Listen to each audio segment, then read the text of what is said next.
ओम श्री परमात्मने नमः। श्रीमद् भगवद गीता साधक संजीवनी पूज्य संत श्री स्वामी राम सुखदास जी महाराज जी द्वारा हिंदी टीका अध्याय 3 कर्मयोग पेज 236 236 ऑडियो 75 75। संबंध। भगवान के मत के अनुसार कर्म न करने से मनुष्य का पतन हो जाता है। ऐसा क्यों है? इसका उत्तर भगवान आगे के श्लोक में देते हैं। श्लोक 33। सदृशं चेष्टते स्वस्याः प्रकृतेर्ज्ञानवानपि प्रकृतिं यान्ति भूतानि निग्रह किम करिष्यति। संपूर्ण प्राणी प्रकृति को प्राप्त होते हैं। ज्ञानी महापुरुष भी अपनी प्रकृति के अनुसार चेष्टा करता है। फिर इसमें किसी का हठ क्या करेगा? व्याख्या। प्रकृतिम यान्ति भूतानि। जितने भी कर्म किए जाते हैं वे स्वभाव अथवा सिद्धांत को सामने रखकर किए जाते हैं। स्वभाव दो प्रकार का होता है, राग द्वेष रहित और राग द्वेष युक्त। जैसे रास्ते में चलते हुए कोई बोर्ड दिखाई दिया और उस पर लिखा हुआ पढ़ लिया तो यह पढ़ना न तो राग द्वेष से हुआ और न किसी सिद्धांत से, अपितु राग द्वेष रहित स्वभाव से स्वतः हुआ। किसी मित्र का पत्र आने पर उसे राग पूर्वक पढ़ते हैं और शत्रु का पत्र आने पर उसे द्वेष पूर्वक पढ़ते हैं, तो यह पढ़ना राग द्वेष युक्त स्वभाव से हुआ। गीता, रामायण आदि सत्शास्त्रों को पढ़ना सिद्धांत से पढ़ना हुआ। मनुष्य जन्म परमात्म प्राप्ति के लिए ही है, अतः परमात्म प्राप्ति के उद्देश्य से कर्म करना भी सिद्धांत के अनुसार कर्म करना है। इस प्रकार देखना, सुनना, सूंघना, स्पर्श करना आदि मात्र क्रियाएं स्वभाव और सिद्धांत दोनों से होती है। राग द्वेष रहित स्वभाव दोषी नहीं होता, प्रत्युत राग द्वेष युक्त स्वभाव दोषी होता है। राग द्वेष पूर्वक होने वाली क्रियाएं मनुष्य को बांधती है, क्योंकि इनसे स्वभाव अशुद्ध होता है, और सिद्धांत से होने वाली क्रियाएं उद्धार करने वाली होती है, क्योंकि इनसे स्वभाव शुद्ध होता है। स्वभाव अशुद्ध होने के कारण ही संसार से माने हुए संबंध का विच्छेद नहीं होता। स्वभाव शुद्ध होने से संसार से माने हुए संबंध का सुगमतापूर्वक विच्छेद हो जाता है। ज्ञानी महापुरुष के अपने कहलाने वाले शरीर द्वारा स्वतः क्रियाएं हुआ करती है, क्योंकि उसमें कर्तृत्वाभिमान नहीं होता। परमात्मा प्राप्ति चाहने वाले साधक की क्रियाएं सिद्धांत के अनुसार होती है। जैसे लोभी पुरुष सदा सावधान रहता है कि कहीं कोई घाटा न लग जाए, ऐसे ही साधक निरंतर सावधान रहता है कि कहीं कोई क्रिया राग द्वेष पूर्वक न हो जाए। ऐसी सावधानी होने पर साधक का स्वभाव शीघ्र शुद्ध हो जाता है और परिणाम स्वरूप वह कर्म बंधन से मुक्त हो जाता है। यद्यपि क्रिया मात्र स्वाभाविक ही प्रकृति के द्वारा होती है, तथापि अज्ञानी पुरुष क्रियाओं के साथ अपना संबंध मानकर अपने को उन क्रियाओं का कर्ता मान लेता है। अध्याय 3 श्लोक 27। पदार्थों और क्रियाओं से अपना संबंध मानने के कारण ही राग द्वेष उत्पन्न होते हैं, जिनसे जन्म मरण रूप बंधन होता है। परंतु प्रकृति से संबंध न मानने वाला साधक अपने को सदा अकर्ता ही देखता है। अध्याय 13 श्लोक 29। स्वभाव में मुख्य दोष प्राकृत पदार्थों का राग ही है। जब तक स्वभाव में राग रहता है तभी तक अशुद्ध कर्म होते हैं, अतः साधक के लिए राग ही बंधन का मुख्य कारण है। राग माने हुए अहम में रहता है और मन, बुद्धि, इंद्रियों एवं इंद्रियों के विषयों में दिखाई देता है। अहम दो प्रकार का है।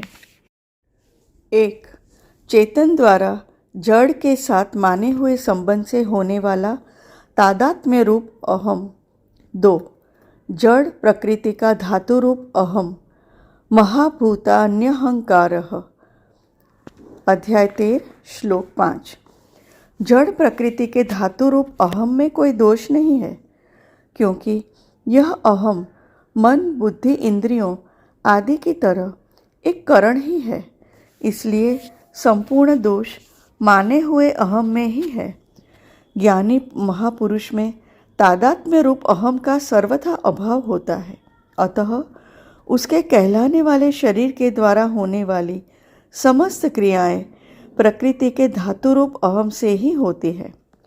वास्तव में समस्त प्राणियों की सब क्रियाएं इस धातु रूप अहम से ही होती है, परंतु जड़ शरीर को मैं और मेरा मानने वाला अज्ञानी पुरुष उन क्रियाओं को अपनी तथा अपने लिए मान लेता है और बंध जाता है।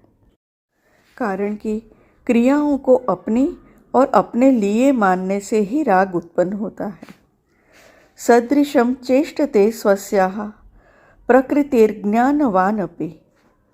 यद्यपि अंतःकरण में राग द्वेष न रहने से ज्ञानी महापुरुष की प्रकृति निर्दोष होती है और वह प्रकृति के वशीभूत नहीं होता, तथापि वह चेष्टा तो अपनी प्रकृति अर्थात स्वभाव के अनुसार ही करता है। जैसे कोई ज्ञानी महापुरुष अंग्रेजी भाषा नहीं जानता और उससे अंग्रेजी बोलने के लिए कहा जाए तो वह बोल नहीं सकेगा। वह जिस भाषा को जानता है उसी भाषा में बोलेगा। भगवान भी अपनी प्रकृति अर्थात स्वभाव को वश में करके जिस योनि में अवतार लेते हैं उसी योनि के स्वभाव के अनुसार चेष्टा करते हैं। जैसे भगवान राम या कृष्ण रूप से मनुष्य योनि में अवतार लेते हैं तथा मत्स्य कच्छप वराह आदि योनियों में अवतार लेते हैं, तो वहाँ उस योनि के अनुसार ही चेष्टा करते हैं। तात्पर्य है कि भगवान के अवतारी शरीरों में भी वर्ण योनि के अनुसार स्वभाव की भिन्नता रहती है, पर परवशता नहीं रहती। इसी तरह जिन महापुरुषों का प्रकृति अर्थात जड़ता से संबंध विच्छेद हो गया है, उनमें स्वभाव की भिन्नता तो रहती है पर परवशता नहीं रहती। परंतु जिन मनुष्यों का प्रकृति से संबंध विच्छेद नहीं हुआ है, उनमें स्वभाव की भिन्नता और परवशता दोनों रहती है। यहाँ स्वस्याः पद का तात्पर्य यह है कि ज्ञानी महापुरुष की प्रकृति निर्दोष होती है। वह प्रकृति के वश में नहीं होता, प्रत्युत प्रकृति उसके वश में होती है। कर्मों की फल जनकता का मूल बीज कर्तृत्वाभिमान और स्वार्थ बुद्धि है। ज्ञानी महापुरुष में कर्तृत्वाभिमान और स्वार्थ बुद्धि नहीं होती, उसके द्वारा चेष्टा मात्र होती है। बंधनकारक कर्म होता है, चेष्टा या क्रिया नहीं। इसीलिए यहाँ चेष्टते पद आया है। उसका स्वभाव इतना शुद्ध होता है कि उसके द्वारा होने वाली क्रियाएं भी महान शुद्ध एवं साधकों के लिए आदर्श होती है। पीछे के और वर्तमान जन्म के संस्कार, माता पिता के संस्कार, वर्तमान का संग, शिक्षा, वातावरण, अध्ययन, उपासना, चिंतन, क्रिया, भाव आदि के अनुसार स्वभाव बनता है। यह स्वभाव सभी मनुष्यों में भिन्न भिन्न होता है और इसे निर्दोष बनाने में सभी मनुष्य स्वतंत्र है। व्यक्तिगत स्वभाव की भिन्नता ज्ञानी महापुरुषों में भी रहती है। चेतन में भिन्नता होती ही नहीं और प्रकृति अर्थात स्वभाव में स्वाभाविक भिन्नता रहती है। प्रकृति है ही विषम। जैसे एक जाति होने पर भी आम आदि के वृक्षों में अवान्तर भेद रहता है, ऐसे ही प्रकृति अर्थात स्वभाव शुद्ध होने पर भी ज्ञानी महापुरुषों में प्रकृति का भेद रहता है। ज्ञानी महापुरुष का स्वभाव शुद्ध अर्थात राग द्वेष रहित होता है, अतः वह प्रकृति के वश में नहीं होता। इसके विपरीत अशुद्ध अर्थात राग द्वेष युक्त स्वभाव वाले मनुष्य अपनी बनाई हुई परवशता से बाध्य होकर कर्म करते हैं। निग्रह किम करिष्यति, जिनका स्वभाव महान शुद्ध एवं श्रेष्ठ है, उनकी क्रियाएं भी अपनी प्रकृति के अनुसार हुआ करती है। फिर जिनका स्वभाव अशुद्ध अर्थात राग द्वेष युक्त है, उन पुरुषों की क्रियाएं तो प्रकृति के अनुसार होंगी ही। इस विषय में हठ उनके काम नहीं आएगा। जिसका जैसा स्वभाव है उसे उसी के अनुसार कर्म करने पड़ेंगे।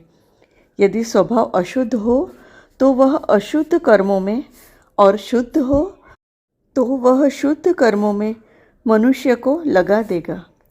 अर्जुन भी जब हठपूर्वक युद्ध रूप कर्तव्य कर्म का त्याग करना चाहते हैं, तब भगवान उन्हें यही कहते हैं कि तेरा स्वभाव तुझे बलपूर्वक युद्ध में लगा देगा।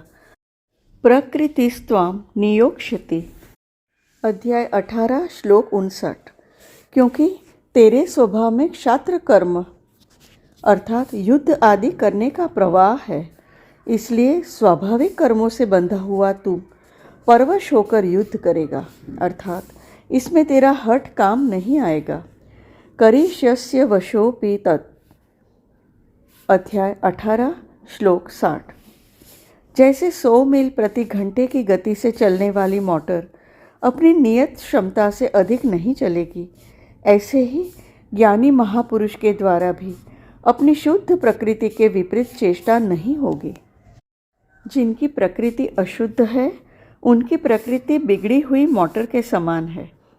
बिगड़ी हुई मोटर को सुधारने के 2 मुख्य उपाय हैं। 1. मोटर को खुद ठीक करना, और 2. मोटर को कारखाने में पहुंचा देना। इसी प्रकार अशुद्ध प्रकृति को सुधारने के भी 2 मुख्य उपाय हैं। 1. राग द्वेष से रहित होकर कर्म करना, अध्याय 3 श्लोक 34, और 2. भगवान के शरण में चले जाना, अध्याय 18 श्लोक 62। यदि मोटर ठीक चलती है तो हम मोटर के वश में नहीं हैं, और यदि मोटर बिगड़ी हुई है तो हम मोटर के वश में हैं। ऐसे ही ज्ञानी महापुरुष प्रकृति के शुद्ध होने के कारण प्रकृति के वश में नहीं होता, और अज्ञानी पुरुष प्रकृति के अशुद्ध होने के कारण प्रकृति के वश में होता है। जिसकी बुद्धि में जड़ता अर्थात सांसारिक भोग और संग्रह का ही महत्व है, ऐसा मनुष्य कितना ही विद्वान क्यों न हो, उसका पतन अवश्यंभावी है। परंतु जिसकी बुद्धि में जड़ता का महत्व नहीं है और भगवत प्राप्ति ही जिसका उद्देश्य है, ऐसा मनुष्य विद्वान न भी हो तो भी उसका उत्थान अवश्यंभावी है। कारण कि जिसका उद्देश्य भोग और संग्रह न होकर केवल परमात्मा को प्राप्त करना ही है, उसके समस्त भाव, विचार, कर्म आदि उसकी उन्नति में सहायक हो जाते हैं। अतः साधक को सर्वप्रथम परमात्मा प्राप्ति का उद्देश्य बना लेना चाहिए। फिर उस उद्देश्य की सिद्धि के लिए राग द्वेष से रहित होकर कर्तव्य कर्म करने चाहिए। राग द्वेष से रहित होने का सुगम उपाय है मिले हुए शरीर आदि पदार्थों को अपना और अपने लिए न मानते हुए दूसरों की सेवा में लगाना, और बदले में दूसरों से कुछ भी न चाहना। प्रकृति के वश में न होने के लिए साधक को चाहिए कि वह किसी आदर्श को सामने रखकर कर्तव्य कर्म करे। आदर्श 2 हो सकते हैं, 1 भगवान का मत अर्थात सिद्धांत, और 2 श्रेष्ठ महापुरुषों का आचरण। आदर्श को सामने रखकर कर्म करने वाले मनुष्य की प्रकृति शुद्ध हो जाती है और नित्य प्राप्त परमात्मा तत्व का अनुभव हो जाता है। इसके विपरीत आदर्श को सामने न रखकर कर्म करने वाला मनुष्य राग द्वेष पूर्वक ही सब कर्म करता है, जिससे राग द्वेष पुष्ट हो जाते हैं और उसका पतन हो जाता है। नष्टान विद्धि। अध्याय 3 श्लोक 32। जैसे नदी के प्रवाह को हम रोक तो नहीं सकते, पर नहर बनाकर मोड़ सकते हैं, ऐसे ही कर्मों के प्रवाह को रोक तो नहीं सकते, पर उसका प्रवाह मोड़ सकते हैं। निस्वार्थ भाव से केवल दूसरों के हित के लिए कर्म करना ही कर्मों के प्रवाह को मोड़ना है। अपने लिए किंचन मात्र भी कर्म करने से कर्मों का प्रवाह मुड़ेगा नहीं। तात्पर्य यह है कि केवल दूसरों के हित के लिए कर्म करने से कर्मों का प्रवाह संसार की ओर हो जाता है और साधक कर्म बंधन से मुक्त हो जाता है। परिशिष्ट भाव। ज्ञानी महापुरुष भी जब व्यवहार करता है तो स्वभाव के अनुसार ही करता है, कारण कि करणों के बिना कोई व्यवहार नहीं कर सकता। जैसे आचार्य बालक की स्थिति में आकर ही उसको वर्णमाला अर्थात क ख ग सिखाता है, ऐसे ही ज्ञानी महापुरुष भी साधारण मनुष्य की स्थिति में आकर ही उसको समझाता है, व्यवहार करता है। चेष्टते पद का तात्पर्य है कि वह कर्म करता नहीं, प्रत्युत उससे प्रकृति के अनुसार स्वतः क्रिया होती है।